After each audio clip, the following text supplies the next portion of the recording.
Really excited to be 2-0, and I thought Saturday night was a lot of fun. It's the best atmosphere I've seen here ever. It was a better atmosphere than the 10 years that we were here before. I think even the Florida State game, because and it was a better game and more excitement. But the crowd made a difference in this one. And, the crowd was loud throughout. They were very engaged, and it was a fun night in Kingman Stadium. We need a lot of the fans to go to Wake Forest this weekend, this Friday. I know it's tough on a Friday night because we hate competing with high school football, but that's when that happens with TV. That's what you do. But we also feel like that any fans that can get there, it'll really, really help us. As excited as we are about the win, we're disappointed for Patrice Rene. He's worked so hard, and he played so well for us at corner, and he's out for the year. He does have another year that because he did not redshirt, so he'll have a decision to make whether he wants to rehab and come back for his 5th year, or whether he'll graduate in December and he could go ahead and try to get drafted or apply to the NFL, or he could go out in the business world. But we do want him back if he wants to come back, and hopefully Nick will be back before the end of the year. But you lose 2 seniors, you hate it for them more than anything else. But you also hate it for us, and what we'll have to do now is work really hard to continue to create depth. We told games have been so close, it's been hard to play as many people as we'd like to play. And we told the freshmen this morning, the newcomers, that you guys need to pick it up. You're no longer rookies. You're going to have to play. For instance, Storm Duck, those young defensive backs are going to have to step up and play this weekend with the absence of Patrice Rene, and Wake Forest has got 2 of the better receivers we'll see at 6'3" and 6'5". So that really puts us in a tough spot. Last Saturday night, we didn't stop the run great all the time, but we played really well on red zone defense and forced some kicks. And then we didn't turn the ball over. We protected it. And with them, we ended up getting a 4th down stop, which we count as a turnover, and 2 block kicks, which were really key. Blocked field goal and a blocked extra point by Zach Gill and Jason Strobridge. So we felt like that those were keys in the ball game. We knew we had to play a clean game with very few penalties. We only had 1 penalty, and that 1 penalty was a delay a game coming off the bench, which is unacceptable for us as coaches. So the guys did what they were supposed to do throughout the game, and I did think that we ran the ball well at times, and there were runs that made a difference in this ball game. So it really did help us, but we've got to improve our red zone offense too. We had a 2nd down 2 that we ended up not making a 1st down. We had a 3rd down and 3 where we would have gone 4 downs if we had made 2 yards, and instead we ended up 4th down and 4 or 5, and that's when we tried the 49-yard field goal instead of going for the 1st down. It's interesting with all these new analytics that you have on the sideline. They're telling you what to do. And sometimes I agree with them, sometimes I don't, because they're not there at the game. They couldn't see how good that Miami front was. So when they say go for a 4th and 5, I said, brother, you ain't here. You're not seeing what I'm seeing. We're having trouble with those guys up front. And the kicking game was better. Michael Rubino kicking the ball out every time really helped us. We had the one great cover. Our punts were inconsistent, but our punt coverage was good, and they've got one of the best returners in the country. So at least he didn't get in the end zone on us. So we feel like that's an area we can continue to improve, but we felt like we made great progress in that area. The 3 players of the game, offensive player of the game was Sam Howell. I forgot to tell you last week. Did we release it last week? We did. Okay. And have we released these? Yeah. We have, okay. Well, you know it then. Tamon Fox had 3 sacks, and Michael Rubino kicking it out of the end zone every time was a great help for us in that ball game, especially when you score and you got very little time left. You've got to make a decision to use. Most people will squib it to keep them from returning it, but then it gives you a shorter field and a better chance for a field goal. So Michael kicked it out, and that helped us. Today's practice was like a Tuesday practice, so tomorrow will be a Wednesday's practice because it's a Friday game and a very short week as we start going through. We've talked to the guys about they need to enjoy and appreciate their first 2 wins. We don't want them to forget them and act like they never happened. They're real and they're good, and they're things that they should feel good about and should give us confidence going forward. But you also need to move forward. You can't keep talking about those games. You've got to start talking about the Friday night game with Wake Forest, and I think they're doing that. I really worried about it after the first game, but then after this week, it seems like their total focus is on trying to get to be 3-0, and they understand the importance of that. We still have a lot of things to fix. Our coaches are doing a very good job, but we can coach better than we've been coaching, and we can help the guys get in better positions than they've been in. I loved, obviously, the 4th and 17 call. That's twice in my career that we've overcome a 4th and 17 and then a 4th and 18. Vince Young did it against Kansas one day in '04 when we went to the Rose Bowl. And with Vince's, it was a deep square in on 4th and 18, and game's over if we don't make it. And he takes it down, starts running it, and I start screaming at him, "No, you can't do that!" And then he made 2 missed. He made a 3rd one miss. He stepped out of bounds 19 yards from the first down marker, and he looked at me and said, "Hey, Pops, you want me to go ahead and score, or you want to go to overtime?" I said, "Hey, smart aleck, why don't you go ahead and score? Let's get home." And he threw a corner for a touchdown to Tony Jeffrey the next play. But he showed a lot of composure, and I thought Sam showed that same composure on the 4th and 17 on Saturday, because a lot of young quarterbacks who especially had just been sacked would have had antsy feet, thrown to an underneath guy to get it out of his hands quickly, and they tackle us under the chains, and the game's over. But with him, he waited, he had the right route. It was a great call, and then I also loved his composure on the touchdown pass to Daz late. Bo drops the ball for a touchdown right before that, but he looks at 2 or 3 different people before he goes to Daz, and he throws the corner route, and Daz does a tremendous job getting his feet down. But that was a great sequence of plays, and I also was excited with the option on the goal line to Michael Carter. And they had an overhang guy, which made it tough for us outside, but Michael just outran him. So the 2-point play ended up being a good play as well. So as we said, we got a lot to fix. One of the things we're really working on is depth. Injuries have really hurt this program the last couple of years. We have got to have somebody ready to play when somebody gets hurt, and we challenged the team on that this morning. Our words for the week are: we want to have fun and appreciate where we are at 2-0. We also want to go into the game on Friday fresh. It's a different week. It's just a short week like an NFL week, and we have to manage it that way as coaches. But we've got to have great focus, and we've got a real tough opponent. We respect Wake Forest. They have very few turnovers. They have very few penalties. They've got a really good kicking game. They're 2-0. You go back and look at last year, they finished their season beating NC State in a comeback, and then they just absolutely beat Duke badly to finish the season. Both those teams beat our team last year. And then to start the season, they had a real close game with Utah State, another comeback, because their quarterback's been a comeback king, kind of like we've been the last 2 weeks. And then they just dominated Rice. And they've had an extra day to prepare and be fresh coming back. So it should be a great game. We really challenge our fans, even on a Friday night, like I said, to get to Winston-Salem. I remember that when we were here, we had sellouts here, but we always had great fan support, especially when there were some tickets at Wake or Duke, and those fans that traveled with us really helped us in those situations, winning those games. Questions?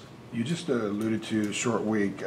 With the players not having their day off and their day of recovery, so to speak, how differently do you approach practice this morning and tomorrow, which are usually the harder practices? You approach it a lot differently. We didn't go outside yesterday and practice, so that there's no telling when they got to bed Saturday night, because they were having fun and excited. But they were focused yesterday. When we win, we celebrate. We show them a highlight film, and we have players of the week. If you lose, we don't have anything. We have a hard discussion, go back to work. So they had fun yesterday, and yesterday was a day of celebration to celebrate the Miami game and get it out of your system. Then we had the victory meal last night and got them in bed early, got them up early this morning. We started our team meeting at 6:30, and then we just had our 2-hour practice, and they were sharp. They did a good job, and we'll cut a little today, and we'll cut a little bit tomorrow, and then quite a bit on Thursday. So I think that they're younger than we are, so they can bounce back faster. But I was really impressed with the way they came out in practice this morning. How does it change your the coach's film review and preparing for Wake Forest from that side?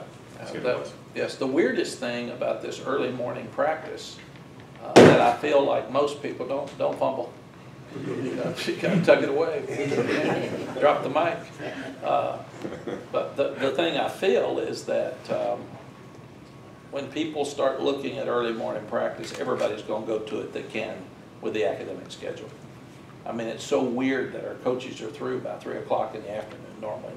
Their wives are all panicked when they come home. Said, "You get fired?" I mean, what are you doing home? Because coaches have never been home, and the players have their nights free. So they obviously have to go to bed early, which is also a good thing. But it's very, very different as you start looking at what we've all done for our entire careers. So with this bunch, I think the biggest part is that they bought into the early morning practice. Last night, the only difference for our coaches is they stayed way late, because if you've got Monday off and Monday free, that's when the coaches usually finish their game plans. We didn't have a Monday. So the biggest difference was they were here way late last night and started at 6:30 this morning. So we'll grade this film today for practice, this video, and then we'll have our staff meeting this afternoon at 3, and then I'm sure we'll stay a little bit longer today and tonight just because of the timing of the game. Two really emotional games, obviously. A short week. How concerned are you about getting them refreshed mentally and emotionally and able to tackle Friday? We don't know this team. You know, this team with us has never been 2-0. They've never had 2 emotional games. So what we've told them is that you are who you are, and if you're going to be a good team, you've got to play with you've got to create an edge and play with emotion every week. You can't expect a full house all the time. You're supposed to create the emotion for your team. And players have to do that more than coaches. Coaches can do it, but we're not on the field. So you learned this week a lot about whether your team is a player-led team or not. And player-led teams are a lot better than coach-led teams, just because the players are around them all the time. And the other thing is, I think it's great that we're playing an undefeated team that our guys have respect for. So even though it's not a conference game, it is a game that historically North Carolina has played, and it's one of the things I don't like about the expanded conference is that Wake Forest used to be a real fun game for us every year. And you go back and look at their coaches. I coached against Bill Dooley. I coached against Al Grove when I was at Appalachian there. I coached against Jim Caldwell when he was there. And then I coached against Jim Grove, but it was when he was at Ohio U. I didn't get him at Wake Forest. So, but all those guys are great coaches and did a great job. Jim Grove did things there that were just unbelievable for a long time. And Jim's become a great friend of mine, and I can see why now. But and Dave's continuing to do that. So all these guys have been really good fits at Wake Forest, and they've all done a great job. What's the #1 thing you think Wake might give you trouble with on Friday? The thing that they do such a good job of, in my estimation, is playing clean, so they don't turn the ball over, and they do not have penalties. The other thing they do, I think they ran 106 plays maybe against Utah State. So they go really fast with an offense that runs the ball and throws deep to big tall guys, and that's not bad. So we've got to defend a 6'3" Surratt, and we've got to defend a 6'5" guy. Scotty's really good. They're both basketball players. They're both athletic. They can jump, and our tallest corner was Patrice, and he's gone. So I think stopping the run and trying to defend those big tall guys, and the quarterback's a good runner and thrower as well. So they do a great job of keeping the ball away from you, and they can throw it. So that would be my biggest concern, just looking at them for a day or two. Mack, what's the origin of the state championship concept that you created when you were here 30 years ago? Well, when we were here 30 years ago, at first we were trying to beat anybody. I mean, we had no wins. We had, 20 losses and 2 wins. So we were trying to figure out what can we do to stir somebody up, stir the players up.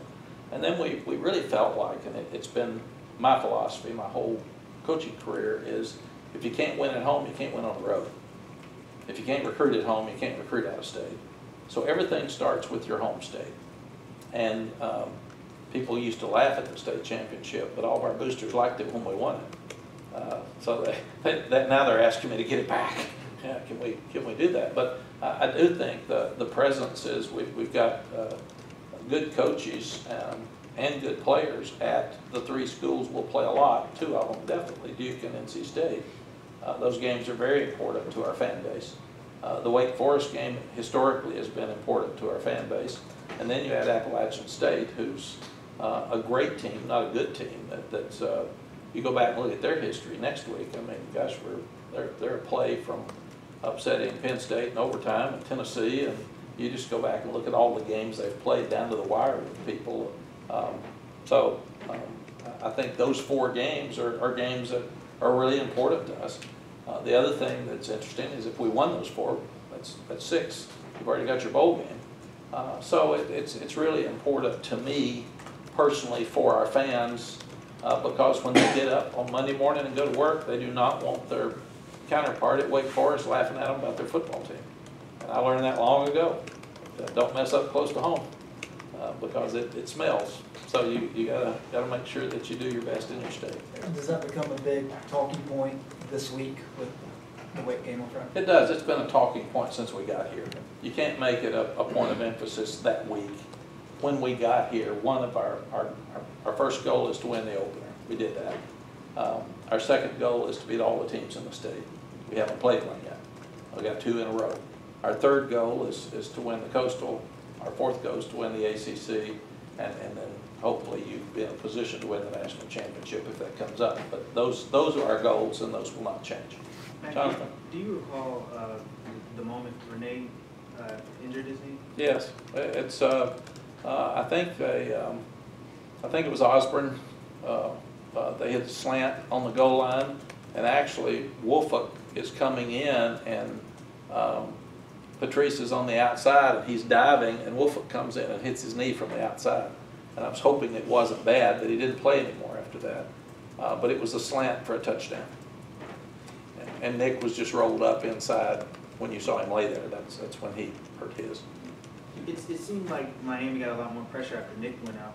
You know, what do you guys plan to do to kind of help fix that? Yes, Brian Anderson has played quite a bit. I think he played 25, 28 plays against South Carolina, and then he came in and played a lot the other night. So what you do, and that's what I've told these kids, that's why everybody is one play away from playing in football. But Brian Anderson will be the starter, and then Ty Murray, the big freshman, will be the backup. And we need both of them to split time. So Ty got injured some in preseason along with Tristan Miller. Those 2 guys need to be playing. So this forces our hand that making sure Ty's ready. You feel good about putting him out there against Wake Forest, Ty Murray, in a pressure situation if you need to? You don't know because he's never played. Yeah. So that's why my hair is gray and I look really old and tired. It's interesting. I told the players this before the game. Coach Royal, the legendary coach at Texas, told me this one time. The reason there's pressure on coaches is we have responsibility without control.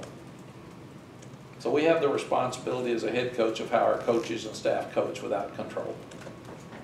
We have the pressure of how our players play without any control over it.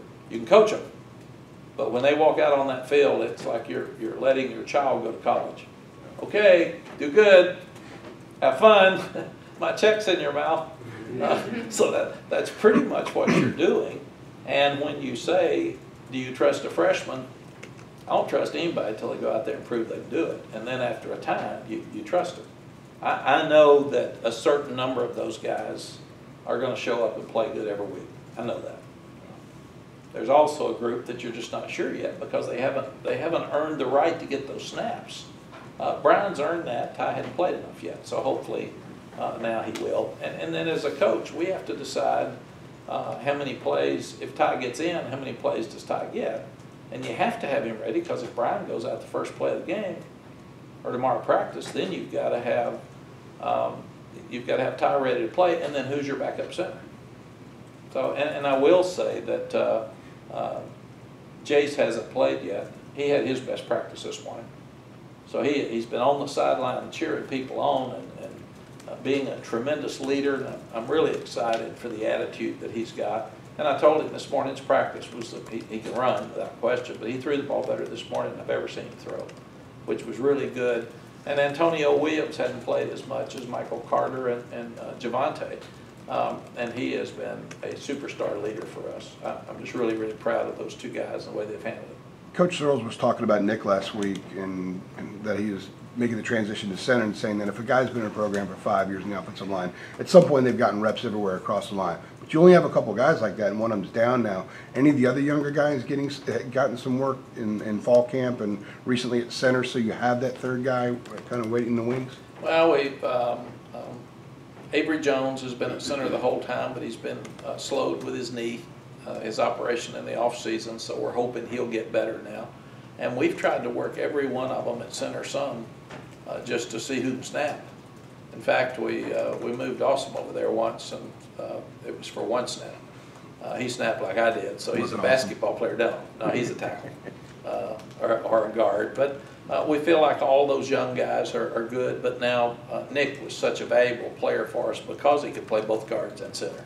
And you could just move him around, let him do anything. He knew everything, and he's a great leader. So we just got to get somebody else ready to go. Coach, at the beginning of the year, you said you didn't feel the pressure. You thought you guys would be pretty good. Now, 2 games in, winning, getting the fans out there on Saturday night, how are you feeling now? I'm feeling tremendous pride. I don't feel any pressure at all. You know, everybody came up to me. They were so happy that we beat South Carolina, and they were all saying, "What a great game, and that's great." Oh boy, if we could only beat Miami. Oh, if we could just beat Miami. Oh, it's going to be so great if we can beat Miami. Well, if I go outside to lunch today, it's going to be, hey man, Wake. We got to beat Wake. So that's my life. That's my life. It doesn't change, and that's a good thing.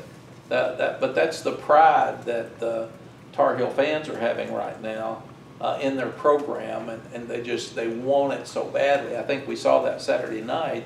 Is that they're just crying for a great team, and they want these kids to do well, and I think they know that we've still got a lot to do, but they know that the kids are trying really hard, and these coaches are working so hard, and we want the kids to win as badly as the fans do, so we're all pulling for them. And I told the kids Friday, you know, you are who you are, and this is a big stage. And if you want to be on the big stage, win. I mean, you can't go out and stink against Miami and walk around like you're good. So if you want to be good, welcome to the big stage. You got a packed house and a national TV audience. Now we told them, how many want to go to a bowl? You want to go to a bowl? Everybody stuck their hand up. And I said, if you don't leave, get out of here. Because I want to go to a bowl. I said, so this is a huge game to get number 3 if you want to head toward being bowl eligible. So I think they just have to learn who they are. And we said in life, once you get a great award, you got to get up the next day and go back to work. So don't think, be proud of this.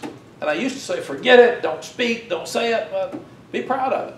That's good. Let it help you build confidence. But let it help you get to the next game with emotion, and be proud. Don't let it set you back because you're in a position where you're walking around being cocky and thinking about that last one. We didn't win the last 2 games because we stood around, and we had to come back in both of them. So that's what these guys are starting to understand. They're learning how to win, and that's fun to watch.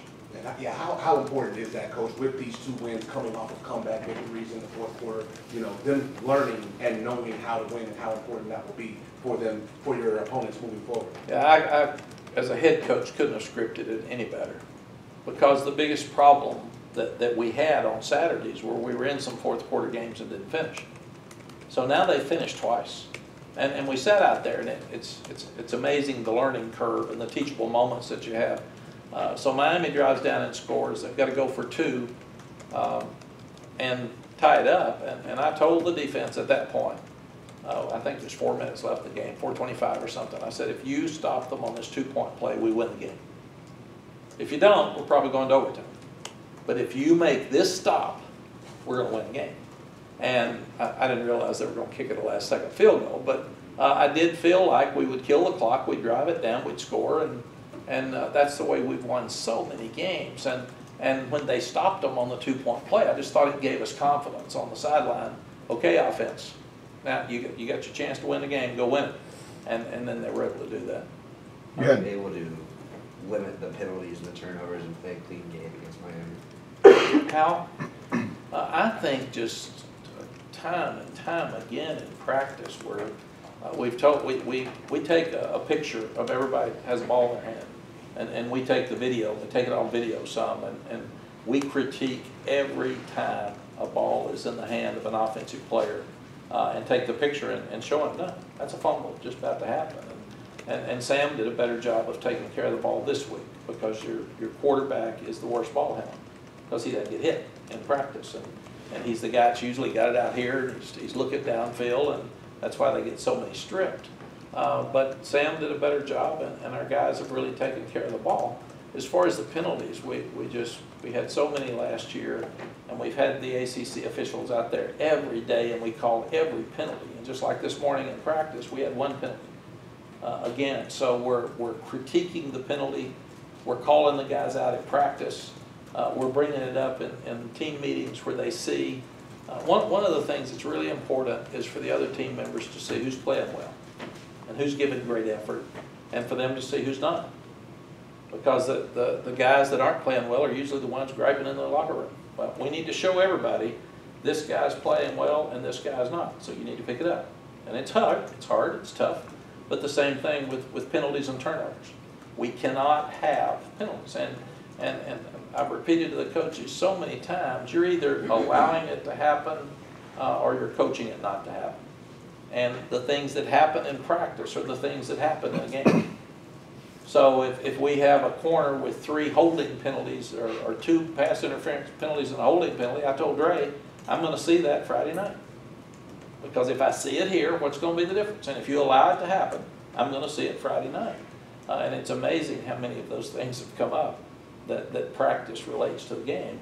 And the key to modern day practicing is practice as close to game speed as you can without getting anybody hurt. And you've got to have so many full speed game reps and stay healthy. And if you get guys hurt in a game, that's going to happen. You've really got to try to do a great job of not getting guys hurt in practice. You had Dominique Ross back this week. You spoke about finding some kind of rotation there. I think he and Chaz were very similar in snap counts. Are you pleased with how that rotation worked out? Yes, and we can do a better job with that, I think. Dominic missed a lot because of his suspension, and now he's back. And we're doing a lot with him. We're trying to get him in a pass rush role because we've got to get more pressure on the passer. We had 3 sacks Saturday night, but we also let him stand back there too long and let him escape and get out too much. And Dominic is a guy that can do both, so we've got to be careful with him that we don't put so much on him that he doesn't get enough reps at anything. So we're really looking at getting him more playing time as a pass rusher and as a linebacker. Really pleased with Chad Surratt. I mean, my gosh, it's been just inconceivable to see what he's done from quarterback to linebacker in 2 weeks. He makes the 4th and 1 stop. He's outside. He's so quick that he jumps back in and grabs their quarterback, keeps him short. I mean, he is playing so well. We're really excited about him, and I'm sure he'll be excited to have a brother out there. It's really interesting that if the brother comes across the middle, they may have a conversation. He probably with the will Surratts. sometimes. So, and he loves his brother. His brother's a big old pretty sucker. He can run and catch. Anything else? You guys had a couple big rushing plays in the first quarter and then there at the end, but wasn't really getting anything in the middle. You know, do you have a different game plan going into Friday or things to improve on that? But you know, it's not game plan as much as it is blocking people. But Miami's got a great front. Florida didn't run much against them either. So we found some creases and we found some ways to run the ball. But we knew at halftime that we weren't going to be able to just line up and run the ball. South Carolina, the fourth quarter, we were able to do that. Miami, we weren't. So what they were doing enabled us to get some creases in the running game, get the ball outside some to our backs, who those two backs in space are really, really hard to tackle. And then we were able to get the ball downfield more. So I think we're, well, our offensive philosophy, I used to worry about exactly, you got to have this many yards, you got to do this, you got to do that. Right now, we want to take care of the ball. We want to be able to run the ball when we need to run it. We don't have to run it every play.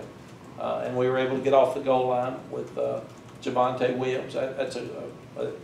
Dad's made a poor decision. He caught the ball too deep. We get the ball about the 7-yard line. Short field for them. If they get a 3 and out there, and we punt it short. We were punting short during the day. That's points. And Javonte ran for about 12 yards. He gets first down. And Michael Carter hits a couple of runs. So that was a great drive in bringing it out. We were more disappointed that we didn't run it well in short yardage and goal line. We made some plays, but we weren't able to just, Javonte had one off-tackle play for a touchdown, but that's what Coach is working on right now. We're working on our short yardage and goal line. We had a 2nd 2 about midfield, and we ended up having to punt. We can't do that. We had a 3rd down and 3 or 4 down here where we kicked the field goal. That's 4 down zone. If we make 2 there, we go for 4th and 2. 4th and 4 or 5 is a little bit tougher to make against a great defense. So Coach Longo and the coaches have really gotten after that offensive line because we were so physical the first week, and we needed to be more physical in this one because we've got to be able to run the ball before we can throw it. And that's who we are. The reason I hired Phil is that they've been so great in the passing game with air raid all the time, and we've still got those concepts, and we're doing a great job in those areas. But at the same time, Phil's concept, like Lincoln Riley, has been to be physical and run the ball, and we're better off when we can do both. Okay? Ready. Thank you all. Thanks, Coach. Appreciate it.